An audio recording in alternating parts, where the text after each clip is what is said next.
Scorn is an upcoming horror game due to be released in October, but I was lucky enough to play the first hour or so in a preview build. Even though it was very short, this preview raised so many questions. This world is incredibly mysterious, very weird and dark and interesting all at the same time. The protagonist, we have no idea who he is. The game really does tell you nothing. It explains nothing. It drops you off into this world and expects you to figure out everything for yourself, which is just how I like it.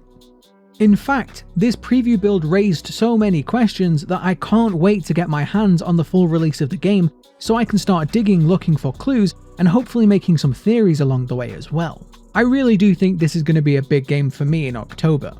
So in today's video, I'm going to briefly explain what I saw during this hour of gameplay. I'm also going to give you my top 5 questions that I hope to find answers for when the game fully releases. The game begins with this character from the menu. He looks human-ish. Although you can see that his teeth are exposed and so is most of his flesh, he doesn't seem to have a full set of skin like we do. But apart from that, he does look vaguely human. He appears to be dreaming, either a dream or a memory. He is slowly making his way towards this building, some sort of temple perhaps. But on the way there, he eventually stumbles into this room where the game begins. Our first task is to get through this door. The game doesn't tell us why, it's just obvious that we need to progress. This door is locked by a mechanism which requires some sort of key. Already you can see the aesthetics of this place are very interesting. This game's aesthetics are based on the works of H.R. Giger and also this guy. I'm not even going to attempt to pronounce this name, but the works of these people are very interesting indeed. One of the major draws of their work is the combination of mechanical or inorganic and organic. It's very difficult to see where flesh ends and where machinery or rock begins, something that this game has based its aesthetic on. The key we need follows this tradition. To get it, we have to put our hand into this machine. This machine surgically grafts this glove onto our left hand, which has the key to operating all of the machines in this place. Once we get through this door, the game opens up into a larger area. Once again, we face a locked door, except this one's even more interesting. This one requires 2 people to open. This poses a bit of a problem for our protagonist, considering we seem to be the only person alive here. This entire place seems completely abandoned and empty, although at the same time, it feels oddly alive for a place that doesn't seem to have any living occupants. This again could be due to the fact that this entire place seems to be living. Most of the walls and machinery seem to be at least somewhat organic. After exploring this area and solving some puzzles, we eventually find these weird egg sacs. These egg sacs seem to contain these creatures which again look very similar to humans but not quite the same. What's even more weird about these egg sacs is that we can find one that actually contains a living creature. This is the creature that we need to open this door. The game actually gives you 2 different ways of solving this puzzle. I won't spoil it because honestly both of them are equally interesting and equally grim. But one way or another, you will use this creature to help you open the door. Something very interesting about the next area is we can see a bunch of these creatures laying dead. They seem to be the same as this creature that helps you, except the one that helps you seems to be a little bit more deformed than these ones. I'm not sure if that means this is a different creature or if this one is just more deformed for some reason. These creatures are all dead. It's not clear what killed them, but they do seem to be feeding this machine. This machine, which looks like a giant heart, once again hinting that this entire place is alive. I'm not exactly sure if this is a factory or a hatchery or a combination of both, but it does seem like the purpose of this place is to grow these creatures. Once we get through the door with the help of our friend, we move on to the final area of this preview. Our final task is to activate this machine. To do this, we need this tool, which is actually a living organism. You can probably see a pattern developing here already. It's not entirely clear what this machine is, but it seems to be powered by these 3 egg sac looking things. Once you insert all 3 and activate the machine, something goes wrong, the machine explodes, you get knocked out, and that's the end of the preview. Now as I said, this was only around an hour of gameplay, and for the most part it was very simple. But that doesn't mean there isn't a lot of information here. There is so much going on behind the scenes here.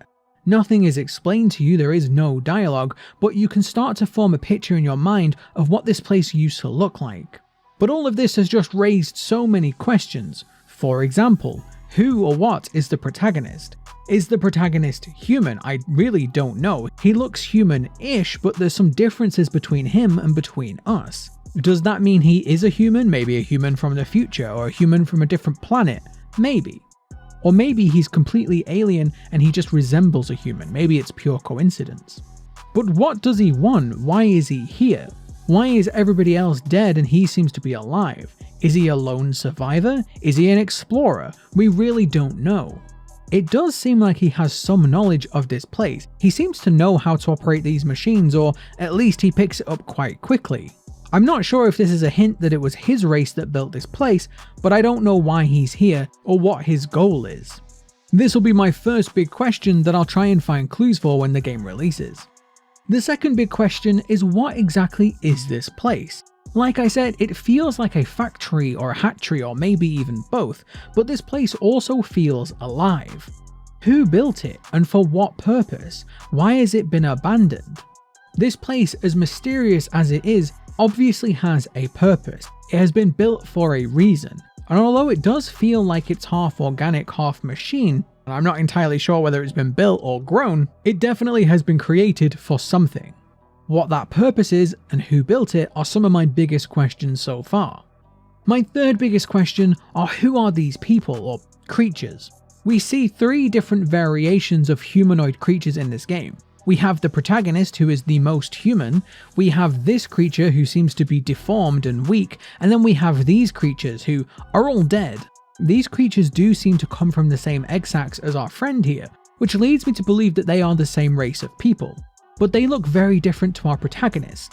Are these some sort of creation of another race? Are they some sort of bioorganic slaves?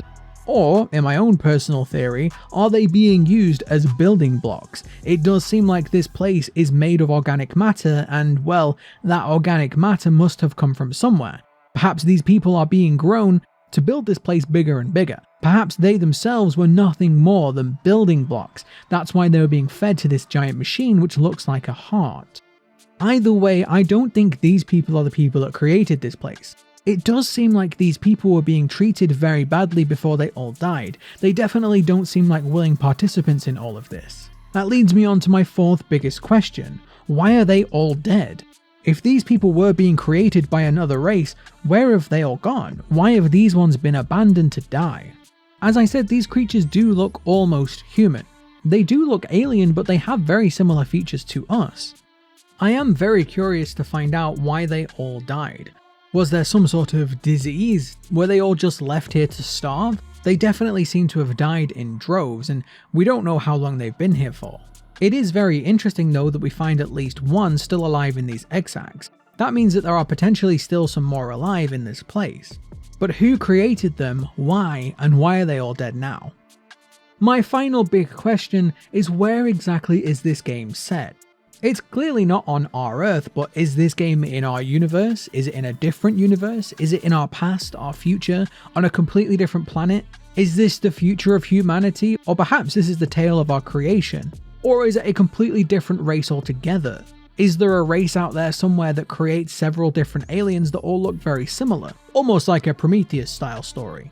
At the moment, I'm putting my money on that this is a different planet. Somewhere else in our galaxy, or perhaps even a different galaxy altogether.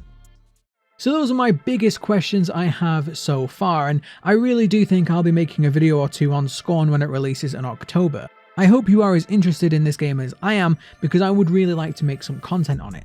So let me know down in the comments below if you want to see videos on it when it releases, and let me know what you think of this preview gameplay so far.